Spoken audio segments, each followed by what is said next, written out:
Joining us to go over all of this, former FBI Assistant Special Agent in Charge Michael Feinberg, former U.S. Attorney and MSNBC legal analyst Joyce Vance, Lisa Rubin, Chris O'Leary, David Graham, Brandy Zadrozny, Steve Patterson, and Ken Dilanian are all still here. Ken, we've been talking about the profile. You've got a little reporting on a pair of folks who say they do think they have a pattern and a profile to act off of. They wouldn't call it a profile, Katie. I think Chris is exactly right. No two people are quite the same in this respect, but it's called the Violence Project, and they put together a database of every mass shooting going back decades. And what they've found are some commonalities, some things that surface again and again that are warning signs. The problem is, and I've talked to these people extensively, I've done reporting on it, these warning signs surface among many, many people who don't end up committing mass shootings. And so this is not an exact science here. But they talk about, they often see that a future mass shooter or future perpetrator of an act of violence like this has come into some kind of personal crisis, has been the victim of some kind of past trauma in their life, expresses suicidality, the intent to commit suicide, has had some kind of mental health history, often expresses a fascination with past attacks.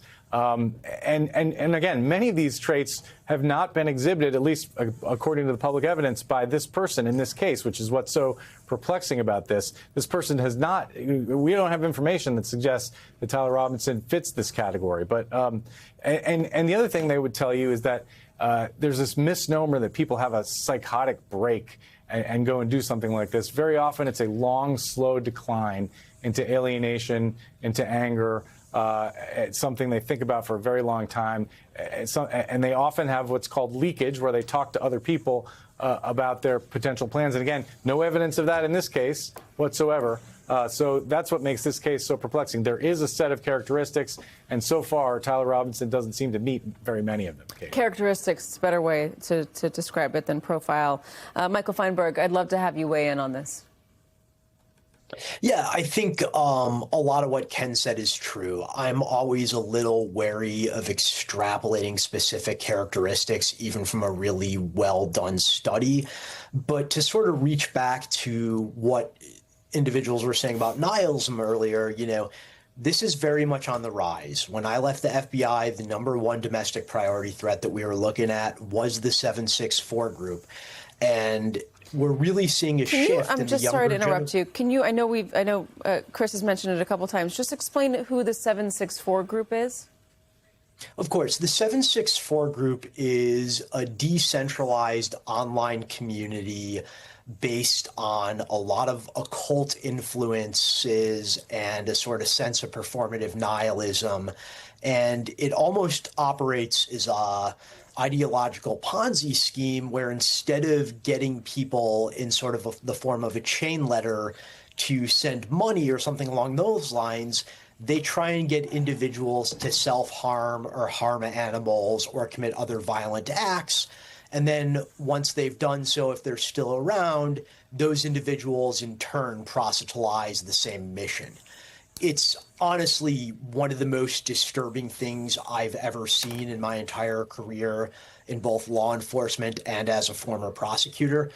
And it really serves as a canary in the coal mine that the sort of performative violent nihilism is something that's very much on the rise with the younger generations in a way that we haven't had to reckon with as a country before. So, David, that is scary.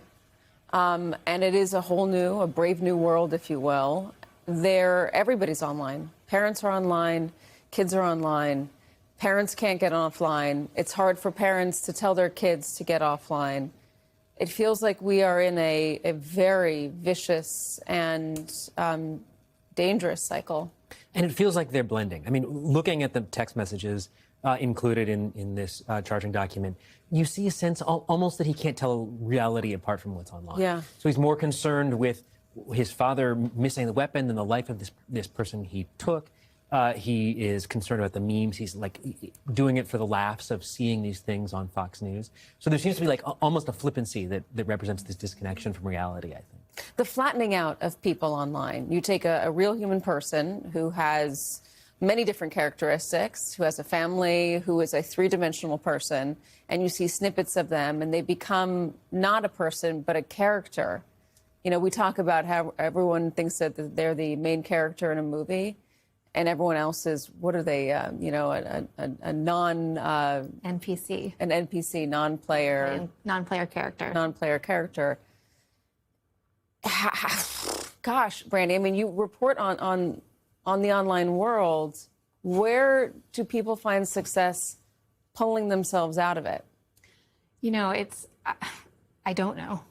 I think it's only getting worse. And I can't help but notice this moment that we're in post Charlie Kirk's murder is that it seems to be getting so much worse. Now we have these targeted campaigns targeting anyone who's ever said anything, or someone suggests they might be saying anything, or wants to misconstrue that they've said something about Charlie Kirk's death in a way that doesn't grieve him properly. There's a website that says they have 60,000 names and employers of people. Vice President J.D. Vance just suggested that if you hear someone talking bad about Charlie Kirk, that you call their employer.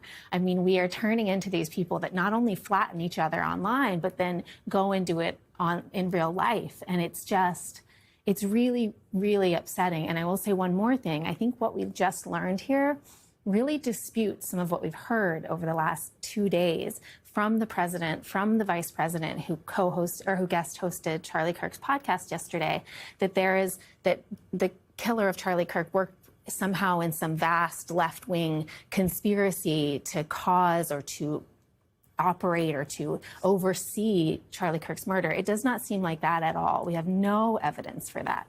I just think that's super important to point out. Chris?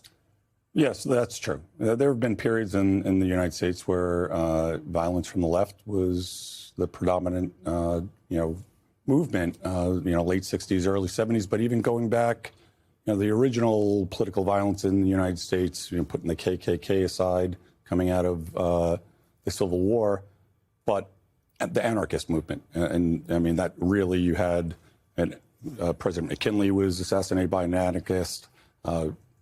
Teddy Roosevelt, when he was running for re-election, was shot by an anarchist, still gave a speech, kind of tough, in Pittsburgh. Massive bombing on Wall Street. Never caught those people, by the way. Correct. But when we get out of the 1970s and early 80s, we see the militia movement on the rise, and the far right and the neo-Nazi movement, which all culminates in Oklahoma City. That has reemerged with accelerationists who are truly, let me just explain to you what they are. They're trying to bring the downfall of our society so the white cream can rise to the top of the coffee. And that really is Charles Manson's teaching. So how much of this is fueled by bots online? Do we have an idea? Or is it real people? It's yes, surely there is some bot activity around some of this stuff, but who cares? I mean, the fact that there's so much authentic content being spread, including by the world's richest man, the president of the United States, et cetera, et cetera. It's almost not helpful to even bring it in the conversation. I do want to focus on the family here and the roommate, because they clearly loved the suspect. He was a son. And he was a romantic partner to the roommate. And you could see even in the exchanges described with the family and the exchange that they posted between the roommate and Robinson, there was affection there. But that did not outweigh their desire for him to be held accountable. I mean, the need, obviously, for him to be held accountable. They loved him, but they turned him in. Yeah, and first of all, I want to acknowledge that the greatest loss here, obviously, was suffered by Charlie Kirk's family, his widow, and his children. Absolutely. When we talk about, though, the family of Tyler Robinson and his partner, you can see how wrenching this must have been for his parents and his roommate in their communications here. And, Katie, I'm asked a lot on our shows about the death of law. Is this where law ends? Are we in a constitutional crisis? Where does the rule of law end? There is something affirming about the fact that 3 separate people here who either knew or had reasons to suspect that someone they loved was the perpetrator of this crime came together to ensure that the person could be held accountable because Tyler Robinson, according to this charging document, was expressing suicidality. And yet his parents and a family friend convinced him not only to not take his own life, but to come to the house, discuss with them, and manage to convince him to go to the Washington County Sheriff's Office to surrender. Same thing with the roommate. You know, the roommate incredulously saying in this text exchange, after discovering a note that Tyler Robinson told the roommate to look for under his keyboard, he reads the note and he says, "You weren't the one who did it, right?"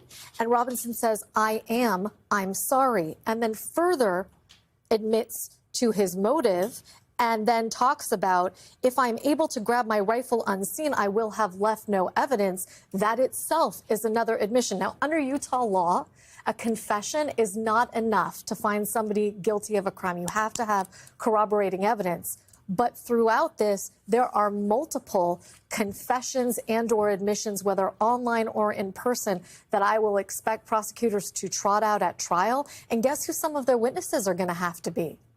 Mr. and Mrs. Robinson and maybe the roommate. And these people have put themselves in harm's way to do the right thing by the law. And in that respect, and only in that respect, do I find some affirmation about the survival of law in our country.